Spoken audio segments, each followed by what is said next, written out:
এই দেখেন বৃষ্টির পানি বন্যা আসলে কি হাল অবস্থা হয়ে গেছে।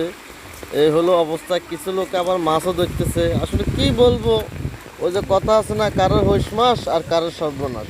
আমাদের জীবন শেষ হয়ে যাচ্ছে আর এরা মাছ ধরতেছে। এই হলো দেখেন বন্যা, শুধু চারিদিকে পানি ছাড়া আর কিছু নাই। দেখেন পানির কত স্পিড যাইতেছে। আসলে এই হলো আমাদের লক্ষ্মীপুরের অবস্থান। আমি নিজে তো পানির হতের সাথে কোনো প্রকারে আগাইতে পারতেছি না। তো আমাদের জন্য সবাই দোয়া দায় করবেন। আসলে আমাদের অবস্থা খুবই খারাপ। এই হলো পানির আসলে গতি, আর এরা এখানে মাছ ধরতেছে। এই হলো অবস্থান। এরা কি মাছ ধরতেছে আপনাদেরকে আমি একটুখানি দেখানোর চেষ্টা করি। দেখি এরা কি মাছ পাইছে। হ্যাঁ, এই হলো ও মা, এদের মাছ কই? এত ছোট ছোট মাছ ধরে এরা। ওরা এগুলা তো বাটনা না মনে হয় যে। হ্যাঁ, দেখছেন কার পুষ্কিনের থেকে ছোট ছোট বাটনা মাছ বাড়ি চলে আইছে।